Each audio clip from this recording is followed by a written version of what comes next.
Agentes de policía, ¿alguna vez dejasteis pasar algo que sabías que estaba mal por compasión? Esa pregunta me persigue desde hace meses porque tengo una respuesta que nunca he podido soltar en voz alta. Atendí una llamada por un choque leve una tarde de otoño, nada grave en apariencia, pensé que sería rutinario, recoger datos, hacer un informe, enviar al conductor a casa con una multa y un sermón sobre conducir con cuidado. Pero cuando llegué y vi quién era el responsable, me temblaron las manos.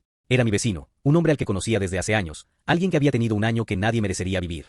Perdió a su hijo en un accidente absurdo, su esposa lo dejó poco después, llevaba meses sin trabajo, y cada vez que lo veía en el portal parecía una sombra de lo que había sido. Esa tarde, estaba sentado junto al coche golpeado, con los ojos rojos, el cuerpo encorvado y un olor que me confirmó lo que ya intuía, había bebido. La ley me decía que tenía que detenerlo, que debía registrar el incidente como lo que era, una infracción grave que probablemente le costaría cualquier oportunidad de rehacer su vida. Pero la parte de mí que lo había visto desmoronarse en silencio me pidió lo contrario. Pensé que si le ponía las esposas y lo llevaba a comisaría, sería como empujar a un hombre que ya estaba al borde del abismo. Me acerqué, hablé con él, y lo único que hice fue advertirle que no podía volver a manejar así. No hubo arresto, no hubo informe, solo mi decisión de dejarlo ir con una oportunidad más. En ese momento sentí que había hecho lo humano, lo compasivo, lo correcto en cierto sentido. Las semanas pasaron y creí que ese gesto quedaría enterrado en el silencio. Pero poco a poco empecé a escuchar comentarios en el barrio. Gente que decía que mi vecino estaba cambiando, que lo veían más animado, más confiado. Algunos lo contrataban para pequeños trabajos, otros lo invitaban a reuniones como ejemplo de resiliencia. Todo parecía positivo, hasta que entendí lo que estaba ocurriendo en realidad. Él estaba usando aquel choque leve como relato para despertar simpatía, para presentarse como alguien que había sido víctima de la mala suerte, no como alguien que había cometido una negligencia.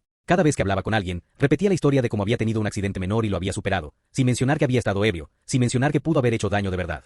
Esa omisión me ardía por dentro porque yo era el único que sabía la verdad y que había permitido que se construyera esa nueva imagen. No podía dejar de pensar en lo que habría pasado si hubiese chocado contra alguien esa tarde. No podía dejar de recordar la mirada perdida que tenía cuando lo dejé marchar, y como ese mismo gesto que me pareció compasión se transformó en una mentira que lo levantó a él y me hundió a mí en la culpa. A veces me cruzo con él en el barrio, me saluda con una sonrisa que parece agradecida, pero para mí es una mueca que me recuerda la decisión que tomé. Porque sé que mientras él reconstruye su vida sobre esa lástima, yo cargo con la certeza de haber fallado a la ley que juré cumplir. Y desde entonces entendí que a veces la compasión pesa tanto como la culpa.